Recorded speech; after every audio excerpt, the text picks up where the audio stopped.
তৃতীয় শ্রেণীর প্রিয় শিক্ষার্থী এসএলদার স্যার ইউটিউব চ্যানেল থেকে তোমাদের সবাইকে স্বাগতম। আজকে তোমাদের জন্য একটি নতুন ভিডিও নিয়ে এসেছি। পরিবেশ ও বিজ্ঞান মডেল প্রশ্ন, রায় ও মার্টিন প্রশ্ন বিচিত্রার 11 নম্বর মডেল প্রশ্ন। অর্থাৎ আমি ইতিপূর্বে আরও 10টি সেট আমার ইউটিউব চ্যানেলে দিয়ে দিয়েছি। আজকের সেট হচ্ছে 11 নম্বর সেট। প্রথম পর্যায়ক্রমিক মূল্যায়ন, 20 মার্কের একটি স্কুলের প্রশ্ন বিশ্লেষণ সহ সম্পূর্ণ সমাধান দেখাবো। তোমাদের জ্ঞাতার্থে বলবো, আমার এই ইউটিউব চ্যানেলে তোমাদের তৃতীয় শ্রেণীর সকল বিষয়ের প্রশ্নের উত্তর আমার দেওয়া আছে, টেক্সট বই সমাধানও দেওয়া আছে। কাজেই তোমরা যারা এখনও আমার চ্যানেলটিকে সাবস্ক্রাইব করনি তারা এখনই চ্যানেলটিকে সাবস্ক্রাইব করে বেল আইকনটি প্রেস করে দেওয়া, এরকম আরও অনেক ভিডিও পাওয়ার জন্য। তো আমরা প্রথমে যদি বলি, প্রশ্নটি দেখে আসি। এটা বালিগঞ্জ সরকারি উচ্চ বিদ্যালয়ে এসেছে এবং সুনীতি একাডেমি কুচবিহার, অর্থাৎ দুটি স্কুলে এই প্রশ্নটি এসেছে। তাহলে 1, 2, 3, 4, 5 এরকম করে 6 পর্যন্ত প্রশ্ন আছে। আমরা প্রশ্নটি দেখেছি। প্রথমেই 1 নম্বরে যদি প্রশ্ন বলি, ফাঁকা ঘরে সঠিক শব্দ বসাও। চিচিঙ্গার অপর নাম হলো ড্যাশ। তারপরে কাঁচকলা ড্যাশ উপকারী ড্যাশ না জেনে গভীর জলে নামা ঠিক না। আদিম মানুষ সব কিছু ড্যাশ খেত, দিনে অন্তত ড্যাশ লিটার জল খেতে হবে। আমরা উত্তরগুলি এক এক করে দেখি। চিচিঙ্গার অপর নাম ঝিঙে। তাহলে চিচিঙ্গা ও ঝিঙে একই ধরনের সবজি, শুধু নাম আলাদা।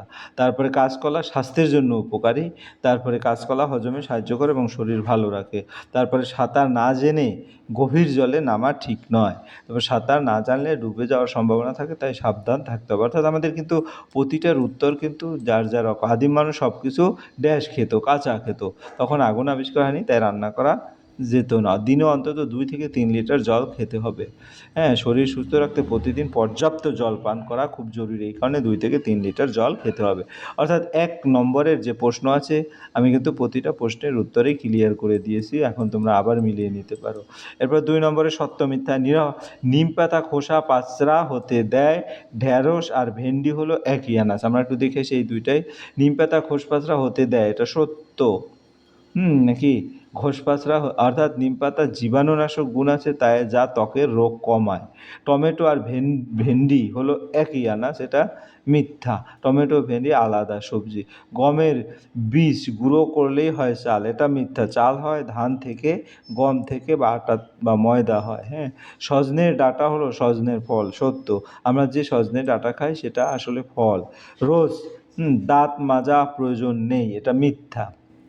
প্রতিদিন দাঁত মাজা দরকার, নইলে দাঁত নষ্ট হয়। ছানা থেকে রসগোল্লা তৈরি হয়, এটা সত্য। রসগোল্লা ছানা দিয়ে তৈরি একটি মিষ্টি। ঠিক আছে, তাহলে আমরা 2 নম্বরের প্রশ্ন আবার একটু যদি দেখে আসি প্রশ্নগুলি।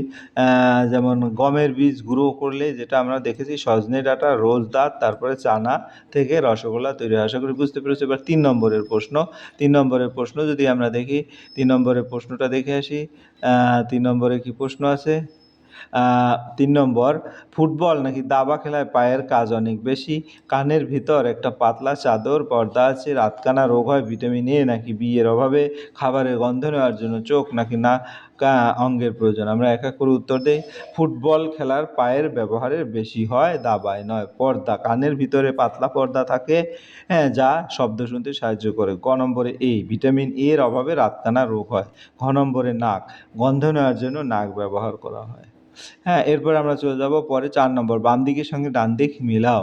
বাম দিক হজম করায় চানাচুর, চামড়া, আনাজ। ডান দিক স্পর্শ, পেঁপে, তরকারি এবং নোনতা। আমরা যদি এক এক করে দেখি, হজম করায় পেঁপে, তাহলে আমরা হজম করার সাথে পেঁপে মিলাবো। চানাচুর, চানাচুর হচ্ছে পেঁপে হজমে সাহায্য করে। চানাচুর হচ্ছে নোনতা, চানাচুর একটি নোনতা খাবার, তাহলে চানাচুরের সাথে আমরা নোনতা। চামড়া, চামড়া যদি আমরা দেখি, চামড়া হচ্ছে স্পর্শ। চামড়া স্পর্শ, মানে চামড়া দিয়ে আমরা স্পর্শ অনুভব করি, এই কারণে চামড়া স্পর্শ। ঠিক আছে, তাহলে চামড়ার সাথে স্পর্শ দিয়ে দেব। এরপরে গিয়ে হলো আনাজের সাথে তরকারি। ঠিক আছে, আনাজের সাথে তরকারি, অর্থাৎ আনাজ তরকারি, আনাজ দিয়ে তরকারি তৈরি হয়। এরপর আমরা 5 নম্বরে প্রশ্ন যাব। 5 নম্বর, কারা মাটির বাসনপত্র তৈরি করে? এটা 1 মার্কের প্রশ্ন। একটি টক জাতীয় খাবারের নাম লেখো। তো কারা মাটির বাসন? কুমোরেরা মাটির বাসনপত্র তৈরি করেন, তারা মাটি দিয়ে হাঁড়ি, কলসি ইত্যাদি বানান। তো একটি টক জাতীয় খাবারের নাম কি? একটি লেবু একটি টক জাতীয় খাবার। আরও উদাহরণ আম, তেঁতুল। ঠিক আছে, এরপরের প্রশ্ন 6 নম্বরের প্রশ্ন। 6 নম্বরের প্রশ্ন হচ্ছে, একটি ইন্দ্রিয়ের ছবি এঁকে দেখাও। তাহলে একটা ইন্দ্রিয় আমরা জানি চোখ, চোখ একটা ইন্দ্রিয়। এই যে চোখটা এঁকেছি, তোমরা এভাবে করে একটা চোখ আঁকে দেখাবে। যেমন চোখ আঁকলে লিখতে পারো, চোখ দিয়ে আমরা দেখি। ঠিক আছে, ছবি এঁকে দেখাতে বলছে, ঠিক আছে? তো এই ছিল তোমার টোটাল প্রশ্ন এবং তার উত্তর। আশা করি ভিডিওটি মনোযোগ সহকারে দেখলে ফুললি প্রশ্নের উত্তর ক্লিয়ার বুঝতে পারবে। পরিশেষে বলব ভিডিওটি দেখার জন্য অসংখ্য ধন্যবাদ। ভিডিওটি ভালো লাগলে লাইক, কমেন্ট, শেয়ার করতে ভুলবে না। আজ এই পর্যন্তই, ধন্যবাদ।